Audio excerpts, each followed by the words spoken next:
Welcome to Great Business Stories, and today's episode is titled The BlackBerry Revolution, What Went Wrong. It's a brilliant story about the rise and fall of what was one of the great technological success stories of the early 2000s. In the episode, we look at how two very different, diametrically opposed men came together and built a tiny Canadian wireless company into a huge success, and in doing so, transformed the way people did business. And Blackberries weren't just transformative, they were loved. The company was just hitting its stride when the rug was pulled from underneath them by Steve Jobs with the launch of the iPhone in 2007. But as always, what's really interesting here are the main characters involved. How they built up the company, the pitfalls they encountered, but also the nuances. It's not as straightforward as you'd think. For example, did you know that the iPhone captured just 1% of the smartphone market in its first full year? And that the iPhone wasn't even the best-selling phone at Christmas 2008. It was outsold by a BlackBerry. And indeed, BlackBerry kept growing and reached its peak 4 years after the launch of the iPhone. This is a cracking story, and I hope you enjoy it. Morning, Keith. Morning, Ken. How are you? Good. And today we're going to be talking about the rise and fall of BlackBerry, and this was your story. What made you choose this? Yeah, well, I used to work in the telecoms industry, as you may know. It's one of the companies who are actually mentioned here quite prominently, Ericsson. So I would have had first-hand experience of encountering the BlackBerry devices and service offering and positioning in the market. Then, as you probably remember as well, we had the devices in our little startup, the BlackBerry Pearl, I think it was, and I guess the world changed when two sort of very disruptive forces came in. On one end it's Apple, and the other end it's Google, and it was just a remarkable sort of story of rise and fall, and I thought it's something that we should probably discuss. Yeah, it is a fantastic story, a rise and fall story. I remember one time I was looking at Nokia as a story, and I do have all my notes from it, and very much the same trajectory as BlackBerry, and very much the same disruptive forces as what happened to BlackBerry. And yeah, I love the story. No, Steve Ballmer though. No, Steve Ballmer. We'll be doing Steve Ballmer at one stage. We have to. Actually, yeah, he didn't feature in any of. Oh, he does feature in this episode. Very quickly, I've got a nice little video clip that I'll put in the show notes of Steve Ballmer going off on one, which he usually does. In terms of sources, I know both of us read the book Losing the Signal by Jackie McNish and Sean Silcoff. Good book. Good book. Yeah. And then, as well as that, of course, I went on loads of different sources, but two in particular. First of all, The Verge and a writer called Jess Hicks from 2012. They did a really deep dive into BlackBerry's demise, and it was at 2012, so just really when it all fell apart for them, although it had been falling apart for years prior to that, as we go into. And then the Globe and Mail had a really good article on the patent case that was brought against BlackBerry, a really deep dive into that as well. And again, they'll be in the show notes. So yeah, great story. And I suppose for our listeners who mightn't be aware of BlackBerry, because you don't hear about them anymore, do you? No, you don't. And they really were remarkable. I suppose the thing that really stood out was the experience with the keyboard. So what we're talking about is sort of the BlackBerry that I suppose would resonate with us is a smartphone with a full-time permanent hardware-based keyboard. That had really smart software, which meant autocomplete, worked really well, and the experience was fast. And it was ergonomically designed, so it sat nicely in two hands, and you could type like crazy, type like a teenager. With your thumbs. And for our younger listeners who wouldn't be aware of what's so good about having a full QWERTY keyboard, up to this stage, you might have a Palm Pilot or a Nokia mobile phone, and there wasn't predictive text. So if you wanted to say, type my name, you'd have to type the number 1 key 4 times to get to C. And then you'd have to type it twice to get to A. So each single letter, you had to type maybe 3 or 4 times to get that single letter. Whereas with the BlackBerry, you had the QWERTY keyboard and you had it, all the letters of the alphabet there, and you could just type furiously and get it done really quick. And our younger listeners might go big deal, but that was a big deal back then. Yeah. It made it so much easier. Well, okay, we'll dig into it. We'll dig into the background behind it, how they grew, how it all came crumbling down, and the main characters involved. So the founder of what was initially called RIM, Research in Motion, but I think, I'm going to refer to it as BlackBerry really, because that's what most people knew it. There's a guy called Mike Lazardis, who was of Greek origin. His parents came from Greece. They moved to Turkey and then they settled in Canada in 1966. And Lazardis was very much a tech and electronics wonderkind. And at a very young age, when he was at school, their electronics teacher told him that the future lay in the combination between computers and wireless. And this had a huge impact on Lazardis. And he had a childhood friend called Doug Fragan. And Doug Fragan is an unusual character in that there's nothing about him. No, There is not, Keith. I did so much searching on Doug Fragan, who went on to become a billionaire. We'll get into that, founded RIM or BlackBerry with Mike Lazardis. And everything about him is just in the movie. I watched the BlackBerry movie. I didn't watch it. Is it good? It's good fun. It's not it gives a good overall impression of the growth and then the downfall, but it's not a true reflection. It's a very much Hollywoodized version, but it's a good movie.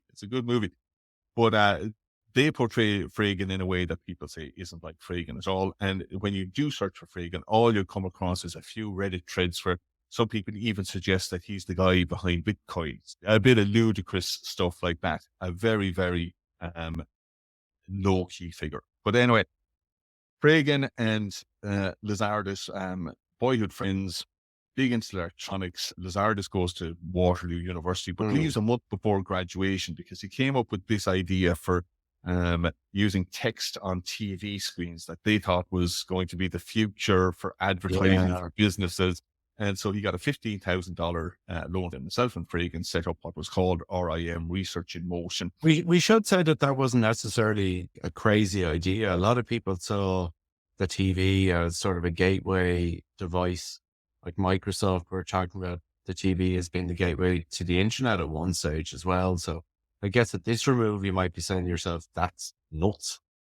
Well, I mean, look at it now, Keith. When you go into any shopping center or mall, as they might call it in America, you will see digital screens with advertising on it. This is a very basic precursor to that, where basically just a text coming across. But they thought it would be an idea for retailers that they could put in their shop windows or to put into shopping malls to advertise. It didn't work out, but the company survived by making digital components and circuit boards for various companies, including General Motors. So they were going along, doing okay. Then they got involved with Cantel in Canada and Bell South in North America, because this is the network you were talking about. They were developing what was called the Mobitex network, which is emerging wireless technology designed by Ericsson. And they didn't really know what to do with it. Lazardis was this tech whiz, so they got in contact with Lazardis and he worked with them on it. And this really honed Lazardis' expertise in wireless technology. And so they kept along there during the late 80s. But the big change for them came when Jim Balsillie came on board as co-CEO. And Balsillie's an interesting character. He was born in 1961 in Ontario as well. Very, very ambitious guy, very, very driven, planned his future meticulously. Like he had a plan for his life where he'd go to college, he'd excel academically and in sports, went to one of the top colleges in Canada, graduated, then went to the top accountancy firm in Canada, quickly found out that accountancy wasn't for him and got into data analysis, then went and did his MBA in Harvard. And his plan really was to go onto Wall Street, but his work in data analysis pointed him towards technology. And he thought, the future is in technology, really. So when he was finishing his MBA, a Canadian entrepreneur who had a technology company offered him a senior role. And Balsillie rightly decided, you know what, I'd rather go there than go into Wall Street and try and battle it out with other very, very talented and highly ambitious MBA graduates. And so, well, what do you think of of Bell City from the book comes across? Yeah, I mean, he's pretty hard charging, hard nosed negotiator, but the salespeople I would have encountered would have been reasonably charming, and Yeah. I don't get that impression. I mean, he's ballsy, he's aggressive, he's paranoid, Yes. but you don't see that charismatic salesperson coming through, and certainly that's not the impression I got of him. Now, maybe in the other material you read, you saw sort of a more charismatic figure there, but I didn't see any evidence of it. No, I didn't see any charisma from what I read, but I also then watched some interviews with him, which were interesting. But even in the interviews, he doesn't come across as charismatic either. He's very Canadian in that he's nearly humble in a way. And he's also very self-deprecating in the interview I saw with him, which is actually, he goes on stage with the two authors of the book that we read. Really? And he's very funny. He kind of says, you didn't portray me as really aggressive enough, I didn't think, and he was just he was very open about the fact that he comes across as very aggressive, but he wasn't charming. He was kind of No. very, very low key kind of guy in those. Yeah, and you get one theme that comes through the book is every potential partner or customer is a potential future competitor. So it's really fascinating sort of insight, a deeply paranoid, sort of skeptical individual. It's very interesting that you should say that, because in that video I watched with the two authors, he mentions the word predatory about 6 or 7 times in the interview. He keeps saying it's a predatory world out there. So he had this idea. And in the book, actually, they do mention that he was very much influenced by Sun Tzu's book, The Art of War. Yeah. So he took on this warrior-like approach. And it's like he went into work every day as if he was going into battle, which must have been a really draining thing to do. I'd imagine working for him. Yes. Well, yeah. I mean, they do say that he kept on using these art of war tactics to knock employees and knock customers and knock everybody off balance and to keep them on their toes.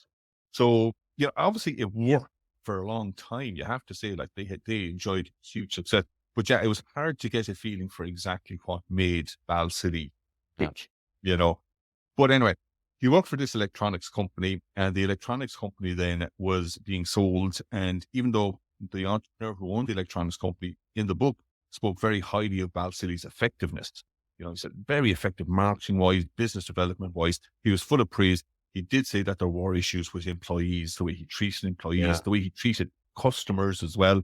And obviously the new buyer didn't see that Ball City would fit into the new regime. And so Ball City had dealt with Lazardus when he was with this company. And so he knew Lazardus was looking for an investor. And so he remortgaged his house, which was, again, this was a real ballsy move. Yeah. He could have walked into a high-powered executive role with any technology company, but he remortgaged his house. He became co-CEO of BlackBerry with Lazardus. And they both had around a 33% stake. Doug Fagan had a much smaller stake. And this whole idea of the co-CEO is very interesting. I mean, that's not to be maybe brushed over, if we could just take that for a minute, because it's a very significant structural difference to a lot of companies you would see.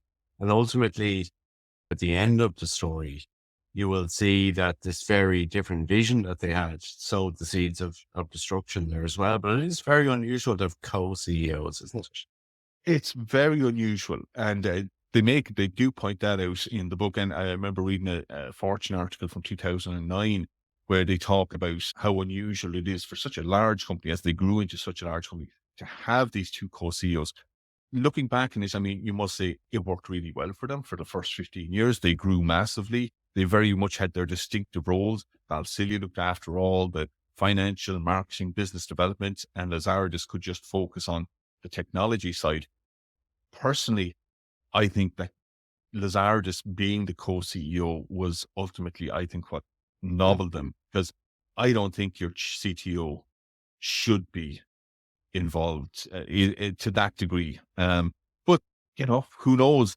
Who knows? It worked out all right for Zuck, I suppose. The co-founder, technical CEO. But I think somebody ultimately has to be sort of accountable.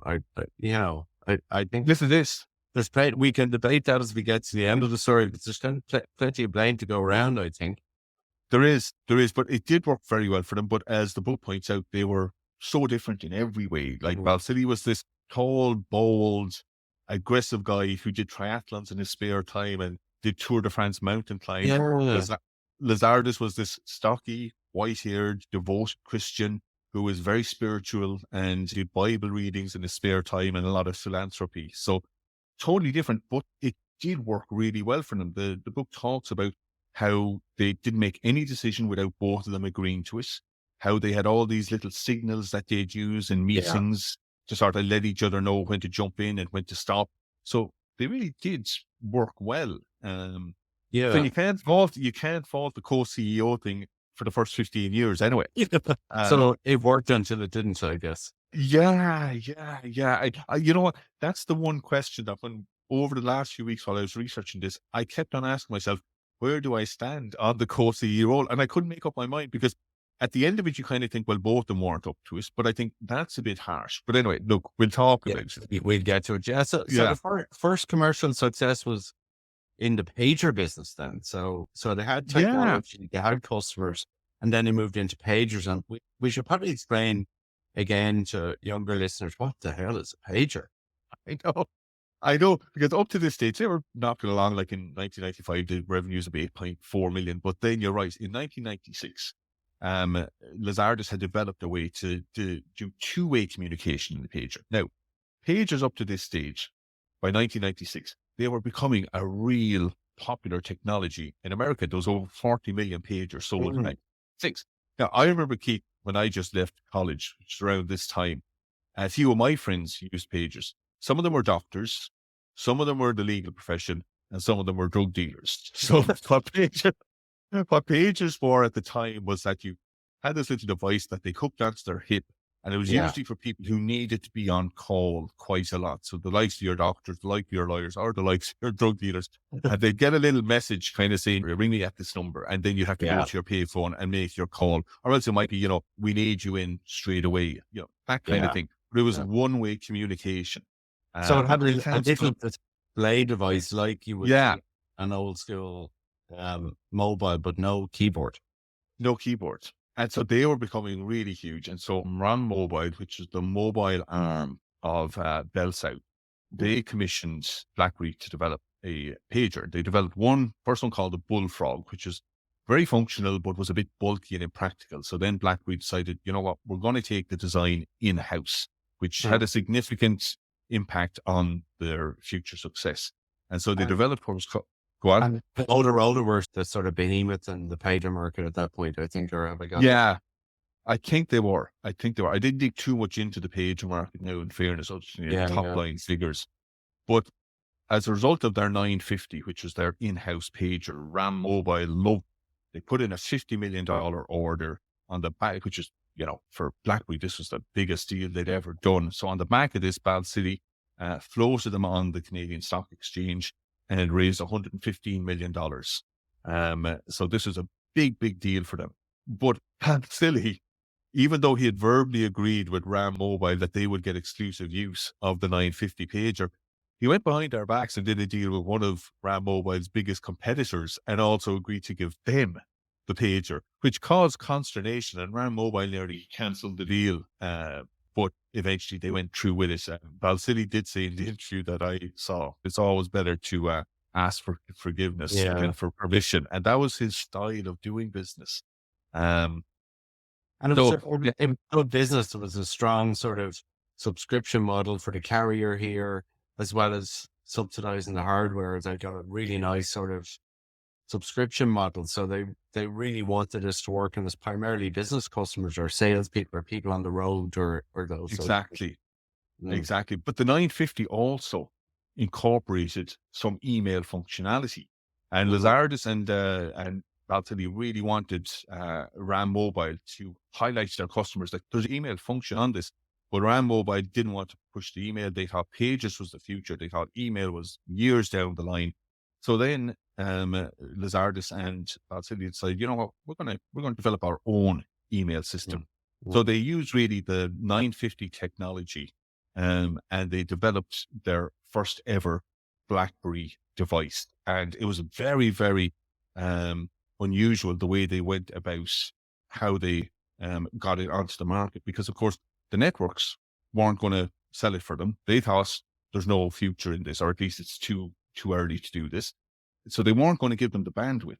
So what BlackBerry did was, on the base of the 115 million that they raised in the flotation, they offered RAM Mobile 5 million upfront to have 2 years access to their Mobitex network, which wasn't really being used. They did the same with Cantel and Can. They gave them 1 million upfront. And so they had their own bandwidth, really, their own network for 2 years. And BlackBerry also then handles their own B2C sales. They handle the whole B2C side of it. In other words, the billing, the customer service. So this was really pretty revolutionary. As Steve Jobs might say, they were skating to where the puck was going, not where it was or had been.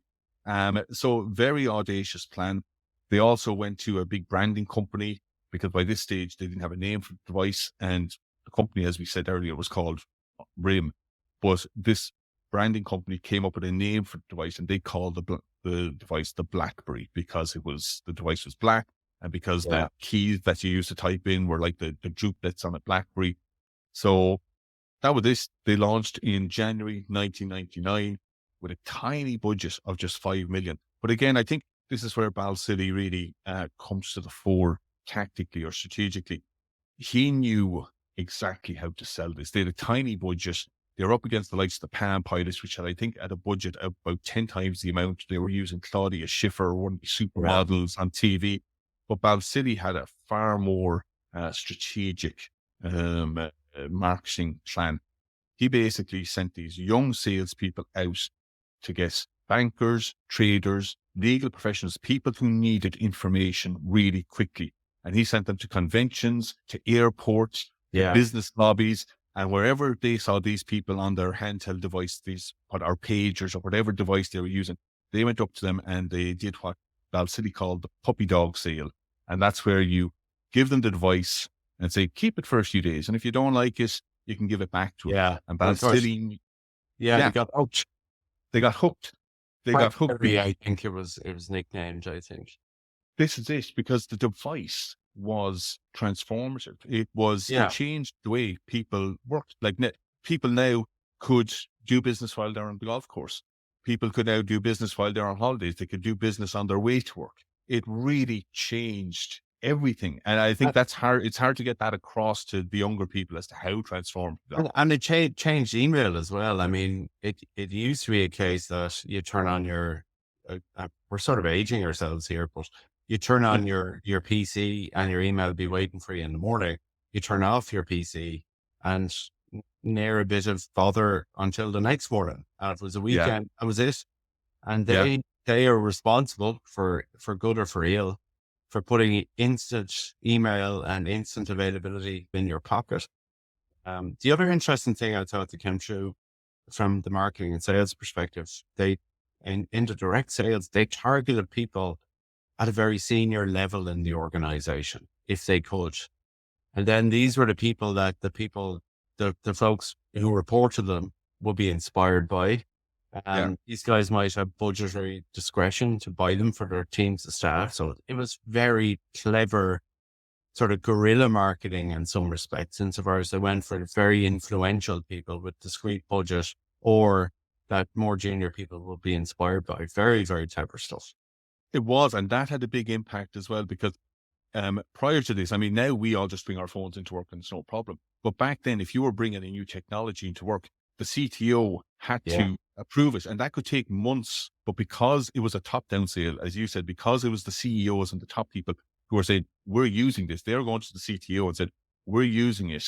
But luckily, or not really luckily, when the CTO did look at the BlackBerry device, they were very, very secure device. So it was very easy for the CTO to go back to the CEO and say, yeah, okay, no problem. I mean, they wouldn't have had a choice anyway, because I think the CEOs and all the senior business were so addicted to their BlackBerries, it was going to happen one way or the other. Yeah, but the BlackBerry was the Mobitex and sort of reserving the bandwidth meant that they could be very secure.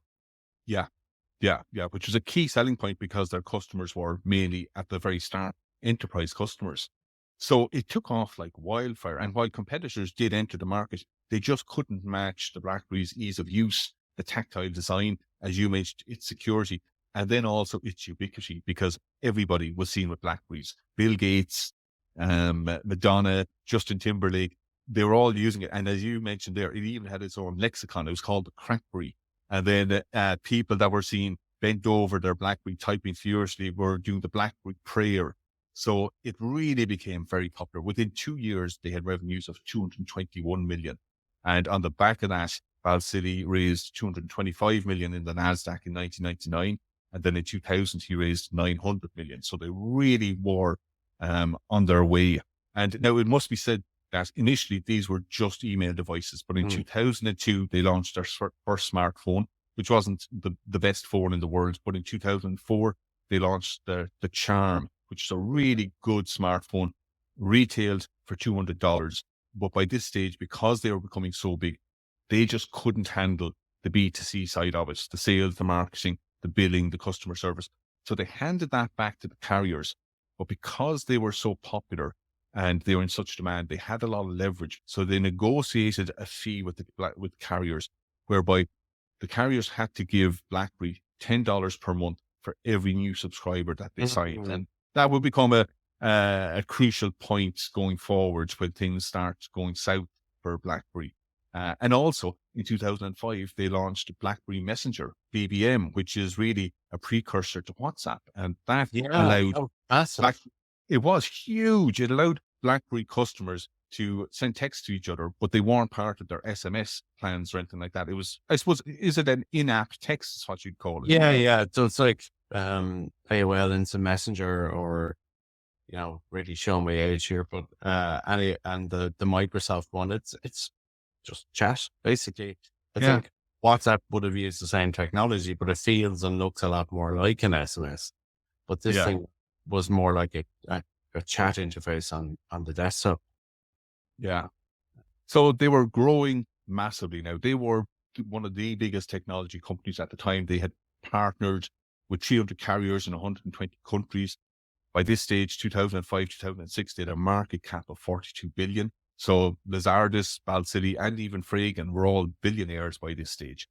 But in the background, there were some big issues that they had to deal with. The first one was this patent infringement from a company called NTP. And NTP basically wasn't a company, it was just a lawyer. And this engineer or tech guy who had developed a way of sending email via wireless technology. And they had a patent for this. Now, I don't know, some people said that NTP were a troll. Like a troll is somebody who develops or acquires very vague or overly broad patents, then waits in the long grass for a company to actually develop the patent, to develop the technology, and then they come in and sue them for infringement. Yeah, and typically you do it around a significant fundraiser flotation. That becomes irritant, that's cheaper. Just make go away, really. Yeah, I mean, NTP, it did seem like a very broad patent. But whether BlackBerry got bad advice or whether Lazardus and Val City just didn't follow good advice, I don't know. But all the experts agreed that it shouldn't have gone to court. It should have been settled well before it went to court. Because when it did go to court, BlackBerry performed really, really badly in court. First of all, Lazardus went on the stand and tried to play the poor mouth, saying that, we're just a small, struggling company at a time where their revenues were doubling and they were like one of the fastest growing companies in Canada and North America. So that didn't play well with the jury. But more importantly, they brought on a witness who claimed to had developed the same technology 4 years before NTP. And they brought in 2 old laptops and this guy's technology, and they were able to do a demo and show, look, this guy's technology worked. And he developed this 4 years before NTP. But BlackBerry's engineers had installed new software into those laptops to ensure that the demo had worked. And this was found out by NTP's lawyers. They pointed it out to the judge. The judge went ape. The jury quickly came back with a verdict finding in NTP's favor. And the judge saddled BlackBerry with a judgment of a fine of 53 million. More importantly, they had a royalty fee of 8.5% on all historical sales and sales going forward. Yeah. So this is something that BlackBerry they couldn't live with, because it was too high.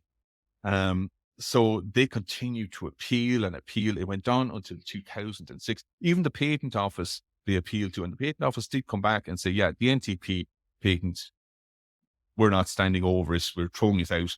But that still, for some reason, didn't apply to the judgment.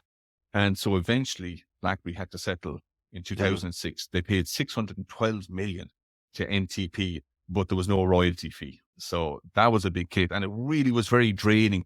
And the feeling you got from it, especially from the book, was that it really impacted Lazardus, because he was a very spiritual and religious person. And for him to be, accused of cheating was really an affront to him, because, like, having read all the research and the history of it, he didn't cheat. Loads of people were dabbling in this kind of technology, and he had decades of experience in it. I felt bad for him in that. And do you think it was that fundamental sort of sense of, I didn't do anything wrong here that prevented an earlier settlement?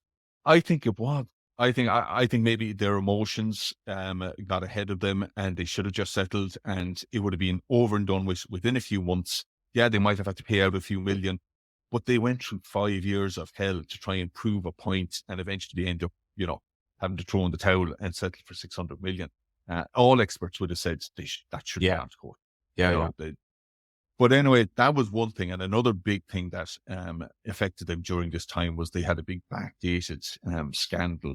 This is where share options and yeah. It seemed like very trivial at the time, but again, it drove a big wedge between Lazardus and Balsillie. It's where they granted share options to key employees and they backdated them, which in itself isn't illegal.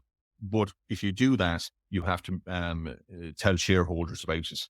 And they didn't tell their shareholders about it. Balsillie held up his hands and said, that was my fault. But Lazardus was again drawn into this. And as this kind of religious guy, he felt very bad about it. They had to restate $250 million in earnings, and they had to pay personal fines of $77 million. And Lazardus did blame Balsillie for this. And in the book, it says it drove a bit of a wedge between them. Yeah. I think the other thing is, I think personally, they were prohibited from discussing the case. Is that correct? While it was still in train, so they couldn't actually kind of sit down and clear the air, I think. Yes. They couldn't talk to each other about the case while it was ongoing. But they could talk about everything else, and yet there's probably this mutual simmering resentment kind of hanging around there, which must have been kind of interesting. Yeah. And Lazardus comes across as so principled, he probably, even in the private room, probably didn't discuss it. I would say so, because he does come across as that kind of character. If you, like, if the law says you can't do this, then he won't do that, He just wouldn't. But I would say, when you mentioned simmering there, you get the impression that the resentment between them did simmer. Now, having said that, Keith, the interview that I saw with Balsillie, which was in, I think, 2022, he speaks very highly of Mike Lazardus. I think there was a genuine, I don't know, affection, but as if they'd been in a battle together, and there was a lot of respect from Balsillie to Lazardus. Lazardus has never been interviewed about BlackBerry. When he does come out, he's just talking always about universities and philanthropy. So it's very hard to get an idea of what Lazardus's take on all this is. Yeah, maybe we'll touch it at the end, but the end of the book is reasonably sad, I suppose, in terms of the relationship they had. But anyway, spoilers. Yeah. So anyway, they're thriving anyway, despite all this backdating and the patents. These are all issues that most companies that are going have to deal with. They're battle scars that you get as you grow the company. But the company was thriving. I mean, between 1999 and 2006, the share price went up 40-fold. And 2006 is when they then brought out the Pearl. And this was really considered at the time the pinnacle of mobile phones. It retailed for $199. It was their first phone to have a camera and a media player.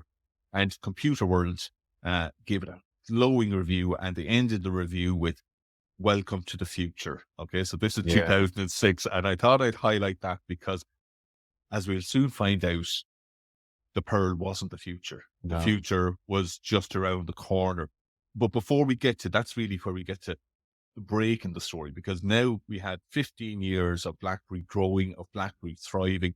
And I think before we get to the second part of the story, where we'll probably be trashing BlackBerry in a way, it's worth noting that, here was a company that came from nowhere with Mike Lazardis, who developed this technology that transformed the business world and transformed communication. And not only did he create one product, he kept on creating good products. He kept on creating good services like BBM. And they really grew and built this great company. And at the same time, Val City, for all the falls we talk about him, he went toe to toe with the carriers and came out on top. He raised money when they needed it, took advantage of the situation and grew the company. So I think a lot of kudos has to go to them before we take apart the story. Yeah. They played their hand really well for the first 15 years. They did. Really. Yes. I guess the only sort of question I would have, and I've mulled it over in my head quite a bit, is the choice of fundamental software architecture. I wonder, Lazardus kind of seems to be hardware guy, right? And Yeah. not old guy. And I think we'll see it as we dig into the future. The second part of the story, they were stranded on a platform that was creaking at the seams, that evidently, from a software perspective, clearly was creaking at the seams. Yeah. And they kind of, I wouldn't say they neglected it, but it doesn't seem like much of this investment was focused on kind of detaching themselves from Java, the fundamental dependency on the Java platform. And that was one of the contributors to their lack of agility, I think. But they didn't do anything about it.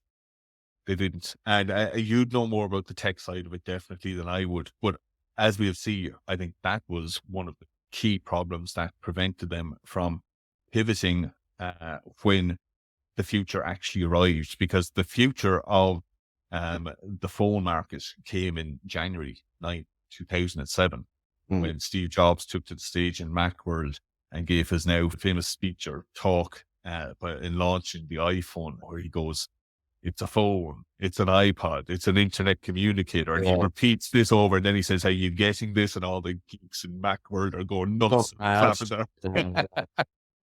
And that's because in 2007, January 2007, Steve Jobs introduces the iPhone. And like, it must be said, people think, oh, the iPhone, it was launched 2007, it took over the world. It didn't initially. And the iPhone itself wasn't what killed BlackBerry or Nokia or an awful lot of other businesses, but its launch and what it brought with it and what happened as a result of its launch is what killed them. So I'll go into that a little bit. So, I can remember having one of the early, not the early, but a touchscreen, iPod Touch. Yeah. And it had some of the same apps, and it had the beginnings of an app store. And you're looking at this thing going, this is just an amazing sort of interface. Yeah. So the seeds, the evidence of the direction of travel for Apple were there before the iPhone.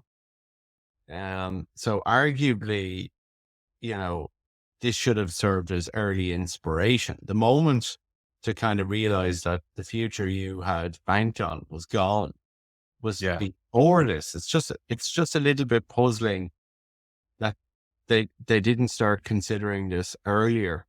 Was it arrogant? Hubris? I don't know really. I don't know, or I don't know. But see, you're more techie, and maybe you were looking at the iPod kind of going, this is the future. But obviously an awful lot of people in the business didn't see it as the future, because when it initially came out, the likes of Lazardus, the likes of Steve Ballmer, there's a famous video of Steve Ballmer where he more or less is laughing at the iPhone because he's saying it's a $500 product. You've got most smartphones are retailing for $200. It's got a poor battery. And this is at a time where people who had mobile phones prized the longevity of the battery as one of the main things. And it's still something I look for in a device. I want a long battery. But the iPhone had a really poor battery when it was launched. It consumed a huge amount of data at a time where the carriers didn't carry a lot of data or charged a huge amount per data. And I mean, I think the other thing is it was targeted towards a very different market as well, right? So it wasn't targeted at the executive or the C-suite, whatever way you want to kind of describe those guys. It was targeted sort of a middle class product. Yeah. So They drove yeah, I mean, an influence market from a completely different direction as well, you know? it did. And we'll see that in the sales, like as the Bammer and Lazar just point out, like it's too expensive. The battery's too poor. And the touchscreen, an awful lot of people weren't impressed with the touchscreen. Apparently the touchscreen in the first iPhone wasn't that great, but they were quite dismissive of it. An awful lot of experts were saying, oh no, most people would much rather the tactile nature of the BlackBerry and have a physical keyboard. And Lazardus was also saying the security, his product was better. And an interesting point that I found, I don't know if it was in the book or in an article that I read, like the iPhone was announced in January 2007. BlackBerry had 2 calls with their analysts over the course of that year. And none of the analysts in the phone calls even mentioned the iPhone.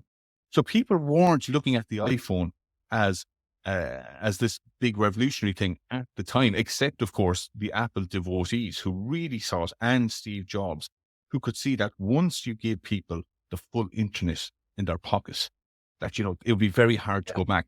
And the touchscreen that other people were sort of saying were dismissive about, they didn't understand that the touchscreen was this joyful thing. It allowed you to click on web links. The iPhone had full web pages, which no other mobile device had. Yeah. You could click on links. You could zoom into pictures. You could move stuff around the screen. They just didn't understand how consumers would get this and would kind of go, this is brilliant. You know? I think back to the Java point earlier on there as well. I think the other part of the proposition that really resonated was the idea of the App Store. They're working with third-party developers who can build additional value into the device that really enhanced its usability and the value it had for the user. So, I can remember, you'd add an application for, it looked like you were having a beer. You just tip up the salt, use the gyroscope. Completely useless. But BlackBerry had no way of really, no path to launching an app store either. And as users, you had an ecosystem of developers who were marketing their applications. You had Apple promoting some of them. And suddenly you had this multi-purpose device, like a Swiss Army knife in your pocket, rather than just something for emails and occasional browsing. You had something that could solve a lot of your problems. It had a torch, it had a compass, all sorts of weird and wonderful stuff that even if a niche user wanted to use, there's still enough niches out there that appeal to everyone. Yeah, well, a few very vital points on what you said there. It was a different product, really. And this is something now that people will say, why didn't the other mobile operators develop something similar? Well, first of all, the iPhone had 700 megabits of memory. That was 22 times more powerful than a BlackBerry. So the iPhone was different architecture. It was like a mini computer in your pocket. Yeah. And as people say, well, why didn't the others develop it? One of the reasons why BlackBerry and Nokia hadn't developed a phone like that is that up to this stage, the carriers dictated to the handset manufacturers what they could and couldn't put into their devices because they were so restrictive on the amount of data that they were willing to carry for mobile phones. Whereas Steve Jobs managed to convince AT&T to give him carte blanche to develop a phone that would use huge amounts of data. And it did keep. In the 5 years between the iPhone launch and 2007, 2012, AT&T's data, the amount of data that was used on its network went up by 20,000%. So what Steve Jobs did was, up to this stage, the carriers called the shots. But Steve Jobs, by launching the iPhone, turned it around, and all of a sudden, consumers were telling carriers, you need to get up to speed because we're going to be using a whole load of data. And over the coming years, the carriers had to invest billions and billions to create 4G networks, all that kind of stuff. And that was all as a result of the launch of the iPhone. And again, people will say, okay, but why couldn't BlackBerry and Nokia just pivot? It's not that easy. No. As you mentioned, first of all, there's this thing called inventor syndrome. BlackBerry had spent the last 8 or 9 years developing a certain type of handset, a certain type of technology. And as you said, they were more focused really on the hardware than the software. And that was their key expertise. And Lazardus was in love with his product. Yes. And why? They had millions of fans who loved the BlackBerry as well.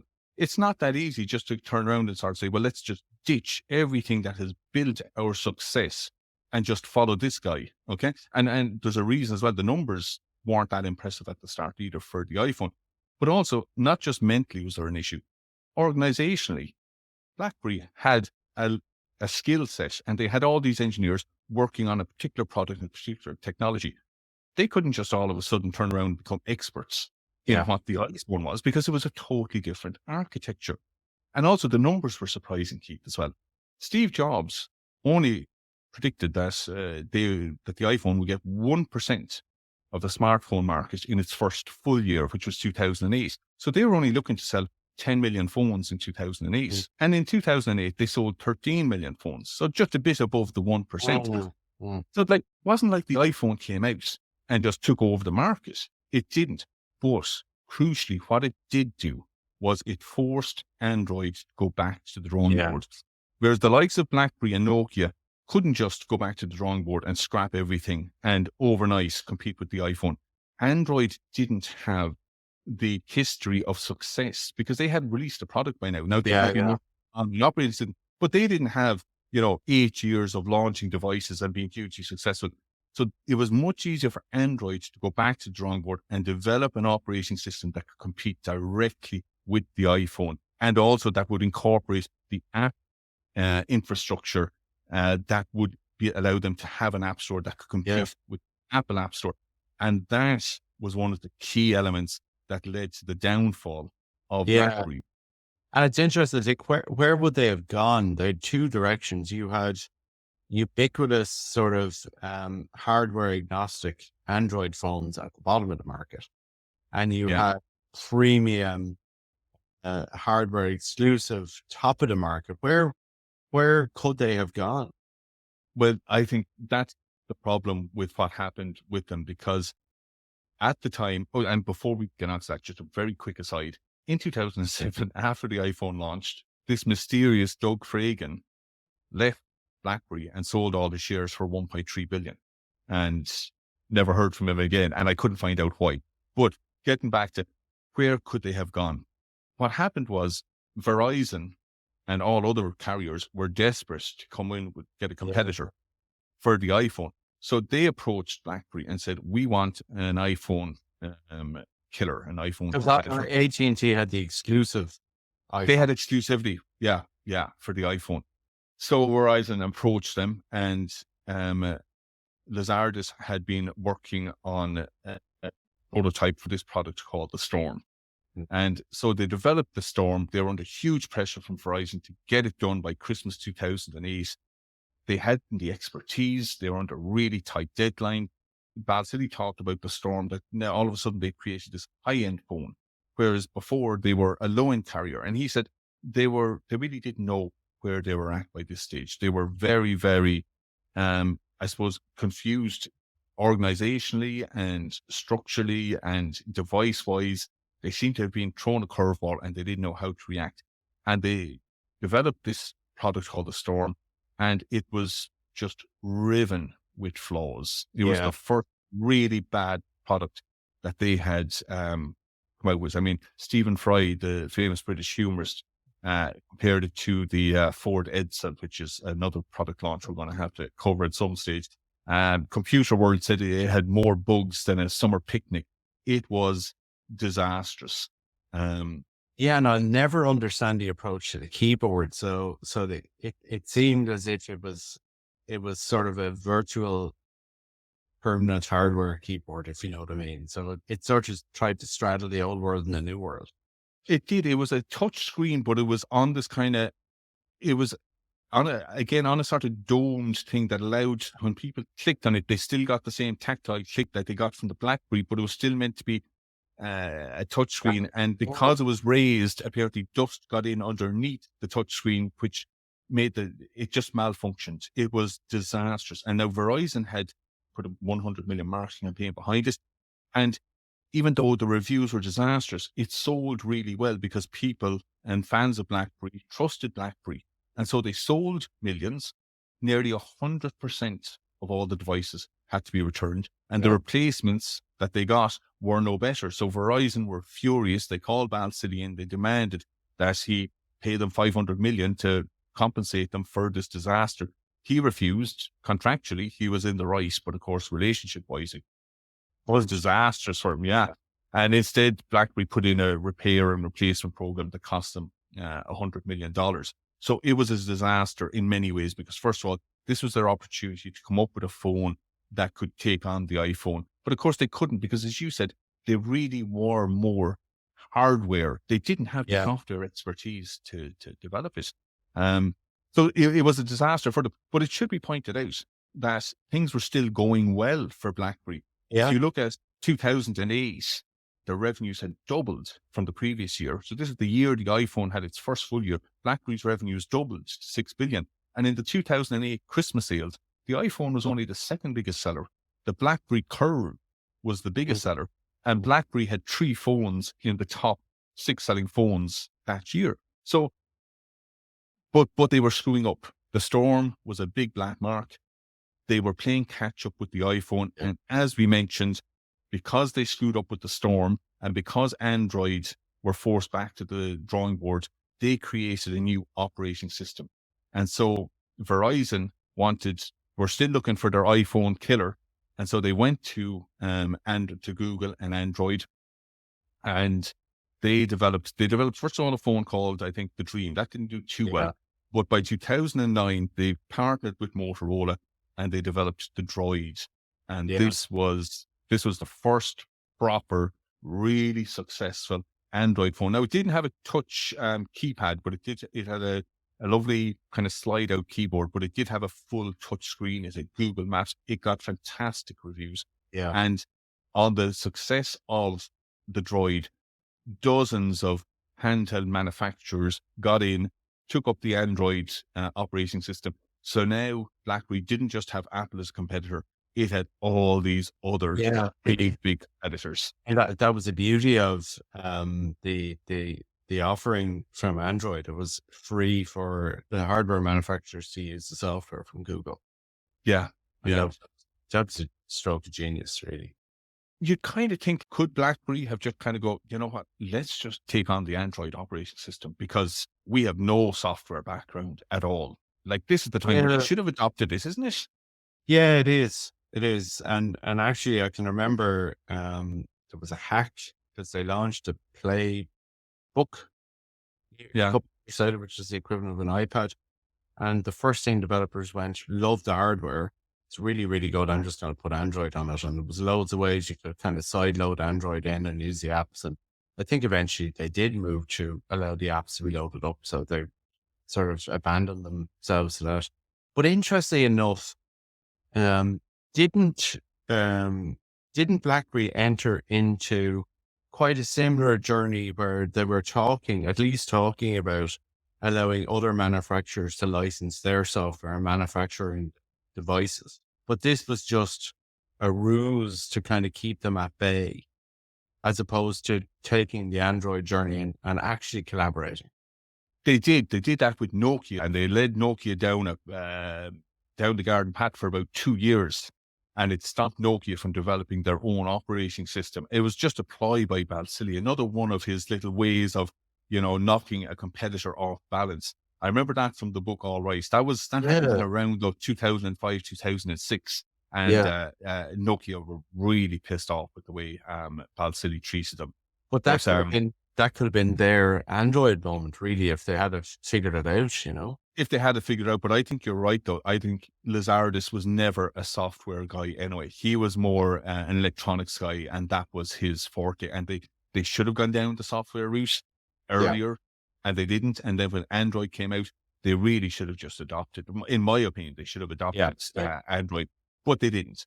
But at the same time, what the iPhone did initially was it made people more aware of smartphones, and people who didn't want to buy the high-end iPhone, initially they were still buying the BlackBerry. And in 2009, Fortune magazine had BlackBerry on the front cover. They were the fastest growing company in the world. Remember, this is 2 years now after the iPhone. Their sales were up 11 billion from 6 billion the previous year. In 2010, their revenues were up to 15 billion. So they were still growing financially, but it was nearly as if they were reaching the top of the cliff, but knowing that they were about to topple over, because in 2010, Android sales in North America was 80 million units, whereas in 2009, the Android was just 1 million. So they had increased massively. BlackBerry sales with Verizon had gone from 96% in 2009 down to 40% in 2010. So most of their growth now was coming from overseas, where the carriers were a few years behind, but their share price was starting to tank because people could see that the writing was on the wall for BlackBerry. Android and iPhone was the future. And they really, really needed to pivot. They needed to do something. And this is where I think the role of the co-CEO comes into play, because you have the two CEOs, both with different strategies.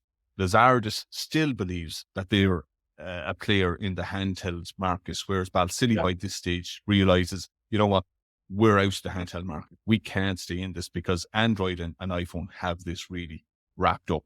And so this is really the beginning of the end for them. So in 2010, 3 years after the launch of the iPhone, BlackBerry announced that they're going to develop their own new operating system, because usually they were using a creakier operating system. Balsillie also realizes that the $10 fee that they're getting from carriers, that's going to be under because they don't have any leverage now. The carriers aren't paying Android developers or aren't paying iPhone $10 a month. So when these contracts come up for negotiation, he realized that fee is going to more or less go.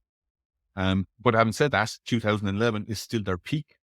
They have 20 billion in revenue, but as I said, their shares are dropping. They drop 50%. They have a disaster there. 2011 really is where it all goes wrong. They bring out the tablet called the Playbook. In 2011, by this stage, the iPad is on its second generation.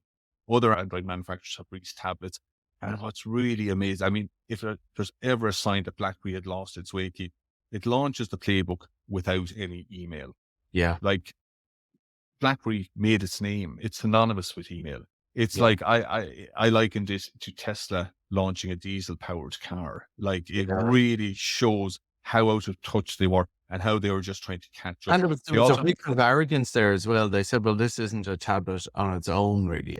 It's a mirroring device that needs to be tethered to your BlackBerry. Yeah. But who the hell is going to do that? I know. I felt kind of sad for them at this stage, because they just seem to have really lost their way. It's like they didn't know who they really were and where they fitted into the new world order. And then they had a 4-day outage in October 2011. And that just eroded trust in the platform.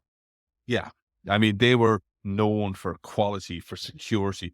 Those bedrocks that they had built their business on had just crumbled, and there was a video of Lazardus coming out 2 days after the outage, which was their first announcement, kind of say, yeah, it's happened. And he wasn't even able to say in the video when they were going to be able to fix it.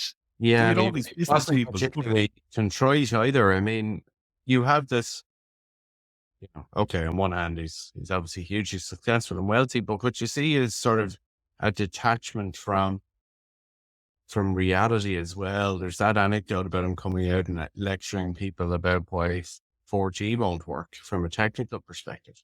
And you're like, what? Yeah, that's a story I actually forgotten. I quickly mentioned. Verizon gave him a second chance and asked them to come back and give them ideas for the launch of the 4G network, which was happening that year. And Lazardus went in and gave them a lecture really as to why they shouldn't go to 4G. Now, every carrier in the world was moving to 4G. Data, not minutes, were the future of the mobile business. And instead of going into that meeting, which was a great opportunity for them, if they had any ideas to show them what they were going to do with 4G, Lazardus went in and basically told them that they shouldn't go 4G at all and gave them a physics lesson onto why they shouldn't go into 4G. So it was really, it was quite sad. And so by this stage, they needed a new strategy. As I said, Lazardus was still tethered to the idea that they were going to be a force in the handheld sector. Balsillie, I like Balsillie's idea a bit more. Balsillie thought, he had a two-pronged idea. He was, first of all, okay, we're developing a new operating system. Let's license that out to China and other developing markets. And the second part of his strategy, which I thought was very good, was they had BBM, their BlackBerry Messenger, precursor to WhatsApp. Now, at this stage, carriers were making about 100 billion a year from SMS messaging. It was a very profitable service. Yeah. But in-app services like BBM were eating into this revenue. They were accounting for about a quarter of all text messages that were being sent by this stage. And the carriers had tried to develop their own systems, but it wasn't working. And so what Balsillie was proposing to them was, okay, why don't we open up BBM to all mobile phones? Yeah. Okay. And we're going to drop the $10 charge that you're paying us at the moment, and which they were going to, not pay them anyway when it came up through negotiations. And instead, you can use our BBM system, and we will charge you $1 per customer per month to use the system. It was already a widely popular service. He took this to AT&T. AT&T loved the idea, and he knew all he needed to do was get 2 or 3 big carriers on board, and the others would follow suit. So it was a very, very nice idea. But Lazardis and the boards thought that, no, this will affect our handheld market. We got to keep BBM within BlackBerry. We can't license it out. That would be ruinous to us. Yeah. So it's like what that happened? famous letter from the Nokia CEO about the burning platform. We're standing on a burning platform at this stage, and it's gradually getting smaller. Yeah. And by this stage now, because the two co-CEOs were on different strategies, because their share price had gone down to $14 from a high of $137, because they had all these disastrous product failures and security issues, eventually the normally compliant board lost confidence. And in January 2012, the two co-CEOs resigned. You would think, okay, well, what happens now? Surely they're going to bring in somebody and he's going to, pivot the company. And they didn't. The board went with Lazard's choice of CEO, an insider who had worked on all these products with Lazardis, or all these disastrous products. And the first thing he does when he comes in is he scraps Balsillie's 2-pronged plan. Yeah. And Balsillie is enraged by this. He sells all his shares for $317 million. Nice chunk of change, but they were worth $3 billion at one stage. And of course, I think in 2013, 7 years after the iPhone, BlackBerry eventually launched 2 phones on their new operating system. Reviews aren't good. They've lost. They're not even part of the mobile equation by this stage. Nobody really is interested in them.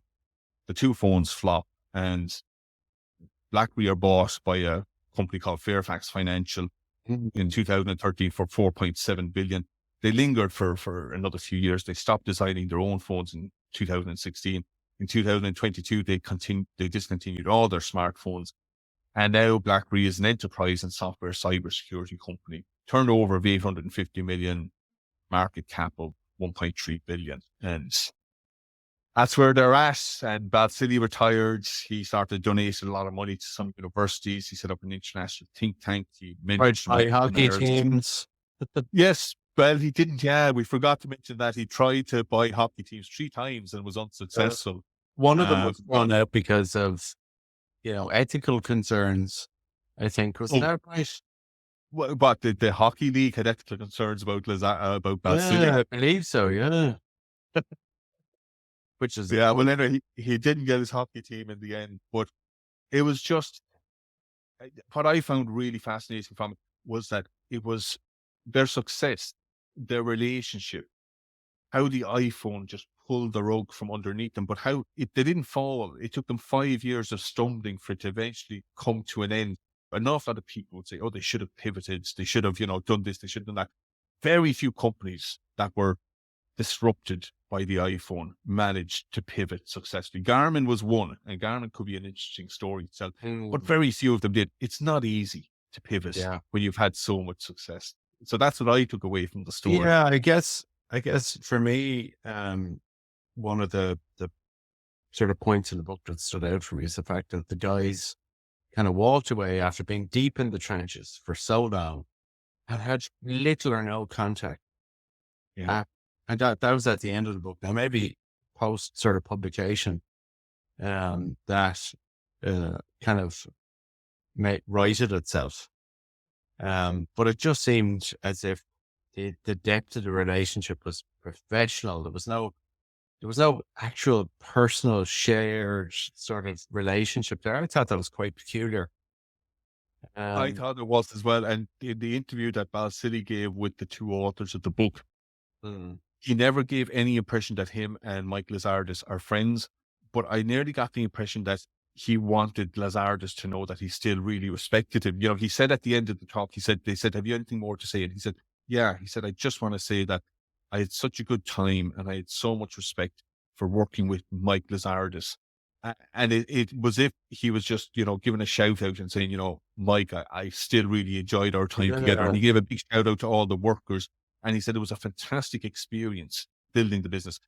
But I think that the last 5 years of the business and how it came crumbling down, I think it must have had a huge impact on them as well. Because they did really well. You can't say like this is a story of failure. Because they, huge company, they walked away with a lot of money. They made huge transformative changes to people's lives. But I do think the 5 years of how they were just scrambling around must have had a really hard impact on them. It must be tough. Yeah. And I guess you're in kind of a reasonably small town or small city in Canada, which you dominate. All your office space, you're king of the castle. It must have been psychologically very difficult for them. I would say so. It's a fascinating story. It really is one of the really good success failure stories that I've come across. And I suppose because it's relevant as well, because we both had Blackberrys, I knew the technology and I just loved it. And I've had one of each, I've had loads of Androids, I've had iPhones, I've had Blackberries, the Blackberry is a great device for its time. Yeah. Unfortunately, its time didn't last. Yeah. All right. Well, listen, that was a good one, Keith. We've got another good one coming up in the next episode. I'm looking forward to discussing that. Some big personalities there. Some big personalities. All right. Talk to you, Keith. Just bye.